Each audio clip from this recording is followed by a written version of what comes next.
கர்த்தராகிய ஆண்டவர் மூன்றாவதாக பிலதெல்பியா சபை அப்படின்னா நம்மளை பார்த்து தான் ஆண்டவர் சொல்றாரு.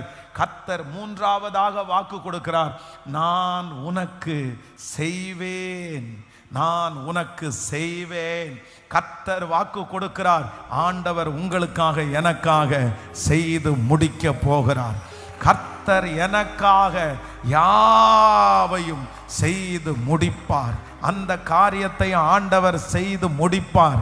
அந்த காரியம் கர்த்தருடைய கரத்தினால் செய்து முடிக்கப்படும். கர்த்தர் உங்களுக்காக ஆண்டவர் செய்வார். மற்றவர்கள் யாரும் செய்யாமல் போட்டுட்டு போனாலும் கர்த்தர் வாக்கு கொடுக்கிறார், இல்லை நான் உனக்காக அந்த காரியத்தை செய்வேன். கர்த்தர் உங்க முகத்தை பார்த்து அந்த காரியத்தை செய்வேன் என்று வாக்கு கொடுக்கிறார்.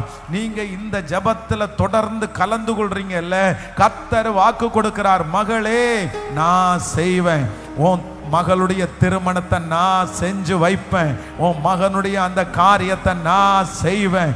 அந்த காரியத்தை கர்த்தர் செய்ய போகிறார். நம்புறவங்க நல்ல கரங்களை தட்டி இந்த தீர்க்க தரிசனமான வார்த்தையை ஹalleluya ஹalleluya ஹalleluya கர்த்தர் எனக்காக செய்கிறவர்.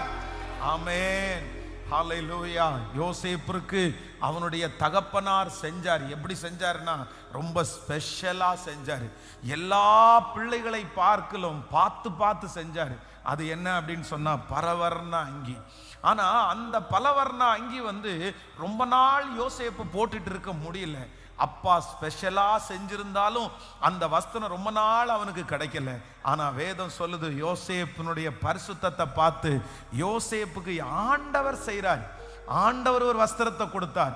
அப்பா கொடுத்திருக்கிற வஸ்திரத்துல குறைவு இருந்துச்சு, ஆனா கர்த்தர் கொடுத்திருக்கிற வஸ்திரத்துல குறைவு இல்லை. ஹalleluya.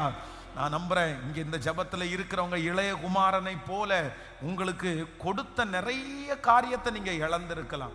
எனக்கு தான் பாஸ்டர் நிறைய கொடுத்தாங்க, எனக்கு தான் நிறைய ஆப்பர்ச்சுனிட்டிஸ் வந்துருச்சு, என் கையில கொடுத்தது எல்லாத்தையும் நான் இழந்துட்டேன், எல்லாத்தையும் ஊதாரித்தனமா இந்த இளைய குமாரனை மாதிரி எல்லாத்தையும் நான் வீணடிச்சேன். எங்க அப்பா எனக்கு கொடுத்தாரு, எங்க அம்மாட்ட எனக்கு கொடுத்தாங்க, எனக்கு நகை கொடுத்தாங்க, எல்லாத்தையும் நான் இழந்துட்டேன். இன்னைக்கு எல்லாத்தையும் இழந்து இந்த சத்தத்தை கேட்டுட்டு இருக்கலாம். ஆனா கர்த்தர் பிலதெல்பியா சபைக்கு ஆண்டவர் மூன்றாவதாக ஒரு வாக்கு கொடுக்கிறார், நான் உனக்கு திரும்பவும் கொடுப்பேன். இதை விசுவாசிக்கிறீங்களா? இதை எத்தனை பேர் நம்புறீங்க?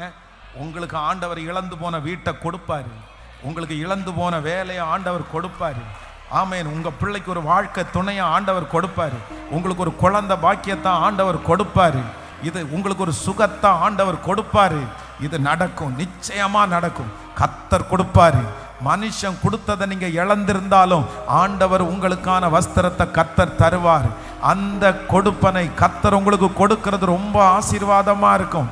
அவருடைய கையில நீங்க சீக்கிரமா வாங்க போறீங்க. கர்த்தர் நம்முடைய கையில கர்த்தர் தரப்போகிறார். விசுவாசிக்கிறேன். நன்றி அப்பா. அப்படியே கைகளை மேல உயர்த்தி இந்த வார்த்தையை நான் நம்புற ஆண்டவரேன்னு சொல்லுங்க. ஜெபம் பண்ணிட்டு இருங்க. இதை நான் பார்க்கணும். நீங்க சாட்சியா எழுதி கொடுக்கணும். நீங்க பாஸ்டர் நீங்க சொல்லணும். சொல்லும் போது மேல நீங்க மென்ஷன் பண்ணணும். பாஸ்டர் 56வது நாள் ஜெபத்துல ஏசப்பா எனக்கு ஒன்று சொன்னாரு, உனக்கு கொடுப்பேன்னு சொன்னாரு. ஏசப்பா எனக்கு கொடுத்துட்டாரு பாஸ்டர், எனக்கு கொடுத்துட்டாரு ஏசப்பா. நான் இந்த மாதிரி ஒரு வெற்றியை கொடுப்பாருன்னு நினைக்கல. கர்த்தர் ரொம்ப வெற்றியா உன்னை கொடுத்துட்டாரு. இப்போ நீங்க ஜெபிக்க அது நடக்கட்டும். நீங்க ஜெபிக்க அந்த காரியம் நடக்கட்டும். ஏசப்பா ஆண்டவரே, இது உங்க வார்த்தை அல்லவா, அப்படியே நடப்பதாக. ஆமென். எனக்காக செய்வதற்கு யாருமே இல்லைன்னாலும் கர்த்தர் எனக்காக யாவையும் செய்து முடிப்பார். எனக்காக யாவையும் செய்ய போகிற தேவனாகிய கர்த்தர் உங்க பிள்ளைகளுக்காக ஆண்டவர் செய்வார். பிலதெல்பியா சபையின் தூதனுக்கு கர்த்தர் சொல்லுகிற முதல் வாக்கு தத்தம், இதோ உனக்கு நான் ஒரு திறந்த வாசலை வைத்திருக்கிறேன். இதை நீங்க மனப்பூர்வமா நம்பணும். இதை நீங்க எழுதி வச்சு நீங்க ஜெபிக்கணும். இது நடக்க போகுது. இது கர்த்தர் வார்த்தை. நம்பர் 2, இரண்டாவதாக ஆண்டவர் பிலதெல்பியா சபைக்கு கொடுக்கிற இரண்டாவது வார்த்தை, நான் உனக்கு என்ன பண்ணுவேன்? கொடுப்பேன். எப்படி கொடுப்பான்னு கர்த்தர் சொல்றாருன்னா, திருப்தியா கொடுப்பேன், மிச்சம் வருகிற அரவிக்கு கொடுப்பேன், இனி நீ கேட்காத அளவிற்கு உனக்கு நான் கொடுப்பேன். கொடுப்பேன். விசுவாசிக்கிறீங்களா இல்லையா? சில காரியத்திற்காக கண்டினியூவா இத்தனை வருஷமா ஜெபம் பண்ணிட்டு இருக்கிறவங்க, இனி நீங்க அந்த ஜெப குறிப்புக்காக ஜெபமே பண்ண வேண்டான்ற அளவிற்கு கர்த்தர் உங்களுக்கு கொடுப்பேன் என்று கர்த்தர் வாக்கு கொடுக்கிறார். ஹல்லேலூயா. நம்பர் 3, மூன்றாவதாக ஆண்டவர் பிலதெல்பியா சபையை பார்த்து கர்த்தர் ஒரு வாக்கு கொடுக்கிறாரு.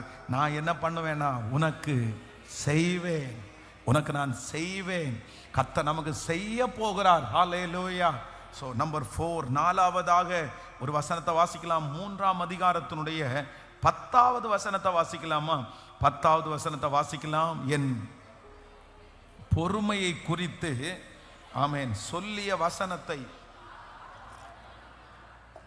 நீ காத்து கொண்டபடியினால் பூமியில் குடியிருக்கிறவர்களை சோதித்து பார்க்கும்படியாக பூச்சக்கரத்தின் மேல் எங்கும் வரப்போகிற சோதனை காலத்தில் தப்பும்படி நான் உன்னை காப்பேன், நான் உன்னை காப்பேன்.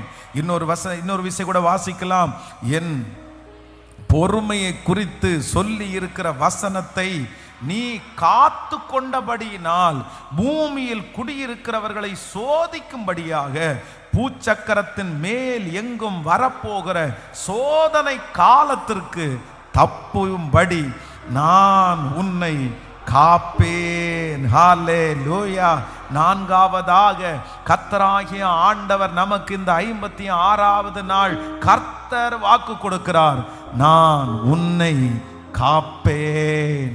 கர்த்தர் பறந்து காக்கிற பட்சியை போல நம்மை காப்பேன் என்று கர்த்தர் வாக்கு கொடுக்கிறார். எதிரியினுடைய அம்புகளுக்கு ஆண்டவர் நம்மை காப்பாற்ற போகிறார். மனுஷனுடைய சூழ்ச்சிகளுக்கு ஆண்டவர் உங்களை காப்பாற்ற போகிறார். கர்த்தர் வாக்கு கொடுக்கிறார், நான் உன்னை காப்பேன். பறந்து காக்கிற பட்சியை போல ஆண்டவர் என்ன பண்றாருன்னா, உங்களையும் என்னையும் கர்த்தர் காக்க போறாரு. பகலிலே வெயிலாகிலும் இரவிலே நிலவாகிலும் நம்மளை சேதப்படுத்தாதபடி பகலிலே மேக ஸ்தம்பத்தினாலும் இரவிலே அக்கினி ஸ்தம்பத்தினாலும் இஸ்ரவேல் ஜனங்களை பாதுகாத்த கர்த்தர் வாக்கு கொடுக்கிறார், நான் உன்னை ஆமென் காப்பேன். இந்த உலகம் எங்கும் ஆபத்து வந்து கொண்டே இருக்குது. எங்க போனாலும் ஆபத்துகளை நம்ம சந்திச்சுட்டே இருக்கிறோம். ஆனா ஆண்டவருடைய பிள்ளைகள் அதற்கு பயப்பட வேண்டாம். கர்த்தர் நம்மை காப்பார். அதுதான் இந்த வசனம் சொல்லுகிறது. பூச்சக்கரத்தின் மேல் வரப்போகும் சோதனை காலத்திற்கு தப்புவிக்கும்படி. அப்படின்னா இந்த பூமியில இருக்கிற எல்லாருக்கும் ஒன்று வரப்போகுதுப்பா, எல்லாருக்கும் ஒரு அழிவு வரப்போகுதப்பா. ஆனா நான் உன்னை என்ன பண்ணுவேன் அப்படின்னு சொன்னா, உன்னை நான் காப்பேன். நான் இந்த வார்த்தையை சொல்லும் போது நான் என்ன நம்புறேன்னா, நம்முடைய பிள்ளைகளை ஆண்டவர் காப்பாராக, துஷ்டனுடைய கைகளுக்கு காப்பாராக, அந்நியருடைய கைகளுக்கு நம்முடைய பிள்ளைகளை கர்த்தர் காப்பாராக. கெட்ட பழக்க வழக்கங்களிலே இருக்கிற பிள்ளைகளுக்கு ஆண்டவர் நம்மை விலக்கி காப்பாராக. கர்த்தர் நம்மை காக்கிற தேவன். ஆமென். ஆண்டவருடைய பிள்ளைகள் இதற்காக ஸ்பெஷலா ஜெபிக்கணும். ஆண்டவரே, இந்த வாக்கு தத்துவம் எங்க வாழ்க்கையில நடக்கணும்.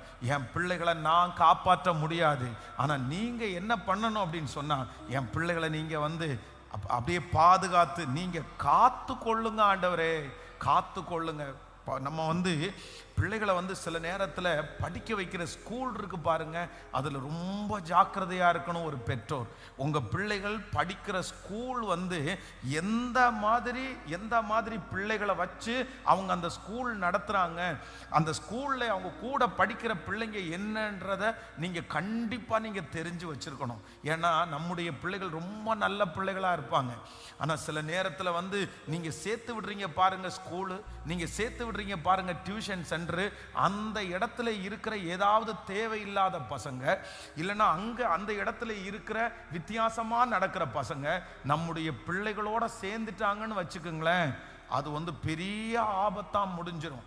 சிலர் காசு அவ்வளவு கஷ்டமா இருக்கும், ஆனாலும் என்ன பண்ணுவாங்கன்னா ஒரு நல்ல ஸ்கூலா பார்த்து சேர்த்து விடுவாங்க. எதுக்கு இந்த ஸ்கூல்ல சேர்த்தீங்கன்னா அது நம்ம நிறைய பேர் திட்டுவாங்க. அப்படின்னா உனக்கு என்ன பண கொழுப்பா, உனக்கு என்ன பணம் நிறைய இருக்குதா, உனக்கு என்ன பெருமைக்காக நீ கொண்டு போய் சேர்க்கிறியா? அது உண்மையிலேயே அவங்களுக்கு பெருமையா இருக்காது.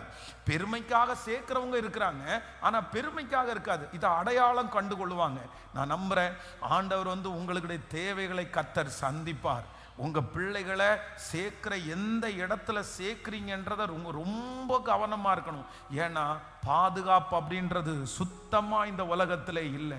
நம்முடைய பிள்ளைகளை கர்த்தர் பாதுகாக்கிறார். ஆனா அதன் நடுவுலையும் 100 பேர் 50 பேர் இருக்கிற ஸ்டூடெண்ட்ல ஏதோ ஒரு பிள்ளை நல்லா இருக்கும்.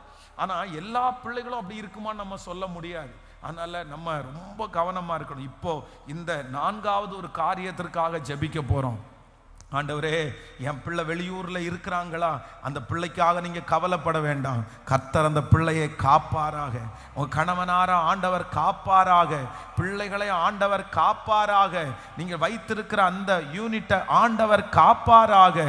கர்த்தர் யோபுவையும் அவனை சுற்றி கர்த்தர் வேலி அடைத்து கர்த்தர் காப்பாற்றினது போல கர்த்தர் உங்களையும் என்னையும் கர்த்தர் காப்பாற்றுவாராக. எவரும் பறித்து கொள்றதற்கு ஆண்டவர் விடமாட்டார். உங்க தோட்டத்துக்குள்ள உங்க ஆடுகளை களவாண்டு போகிறதற்கு கர்த்தர் விடமாட்டார். ஆண்டவர் ஒரு காப்பாளனாய் வருவாராக. இதுவரையிலையும் அனாதையை போல கிடந்த சில இடங்களிலே ஆண்டவருடைய பாதுகாப்பு கடந்து போகிறது. கர்த்தருடைய பாதுகாப்பு வருகிறது. கர்த்தர் நம்மை காக்கிறவர், கர்த்தர் நம்மை காக்கிறவர். கைகளை எல்லாரும் உயர்த்தி இந்த ஆசீர்வாதம் என் தலையின் மேல் இருப்பதாக, எங்க குடும்பத்தின் தலையின் மேல் இருப்பதாக ஸ்பெஷலா ஜெபம் பண்ணுங்க. ஐயா, நீங்க கொடுத்த வார்த்தை தானே, நீங்க கொடுத்த வார்த்தை தானே, என் பிள்ளைய உங்களை தவிர வேற யாரும் காப்பாற்ற முடியாது. இந்த பிரச்சனையிலிருந்து அவனை காப்பாற்ற முடியாது, இந்த பாவத்திலிருந்து அவனை காப்பாற்ற முடியாது. ஆனா இன்றைக்கு நீர் கொடுத்த இந்த வார்த்தையின்படி ஐயா நான் காப்பாற்றுவேன்னு சொன்னீங்கல்லப்பா. ஆபத்துக்கு நான் காப்பாற்றுவேன்னு சொன்னீங்கல்லப்பா. இப்போ உங்க வல்லமை என் பிள்ளைய சுற்றி நிழல் இடுவதாக. அந்த காரியத்தை குறித்து ஜெபம் பண்ணுங்க. ஜெபம் பண்ண நடக்குது. இது தீர்க்க தரிசனமான வார்த்தை. ஐயா, ஹல்லேலூயா. நீர் சுடரொளி பட்டயத்தோடு வருகிறவர், ஆத்துமாக்களை காப்பாற்றுகிறவர், சத்துருடைய பிடியிலிருந்து காப்பாற்றுகிறவர். நீங்க சொல்ல சொல்ல ஐயா நீங்க தாயா இதை காப்பாத்தணும், நீங்க தாப்பா இந்த ஆசீர்வாதத்தை காப்பாத்தணும், நீங்க தாப்பா இந்த செல்வத்தை காப்பாத்தணும். எனக்கு காப்பாத்திக்கிறதுக்கு ஞானம் இல்லை, எனக்கு காப்பாத்த தெரியாது. ஆனா இப்போ ஹல்லேலூயா ஆண்டவருடைய ஒரு பாதுகாப்பு ஆமென் வருவதாக. நல்ல சத்தமா ஜெபம் பண்ண. என்னுடைய தாளந்தினால நான் வண்டி ஓட்டிக்கிட முடியாதுப்பா, என்னுடைய திறமை ஒன்றும் இல்லைப்பா. உங்க பாதுகாப்பு எங்களோட இருக்கணும், உங்க பாதுகாப்பு இருக்கணும். இனி அகால மரணங்கள் இல்லை, இனி இளம் வயது மரணங்கள் இல்லை, இனி ஆக்சிடென்ட்ஸ் இல்லை. பறந்து காக்கிற பட்சியை போல கர்த்தர் கிருபையாய் காப்பாற்றுகிறவர். ஜீவன் காப்பாற்றப்படட்டும், அந்த பொருள் காப்பாற்றப்படட்டும், ஆண்டவர் கொடுத்த ஆசீர்வாதம் காப்பாற்றப்படட்டும். என் தேவன் காப்பாற்றுகிறவராய் கடந்து வாரும். ஆமென், ஆமென், ஆமென்.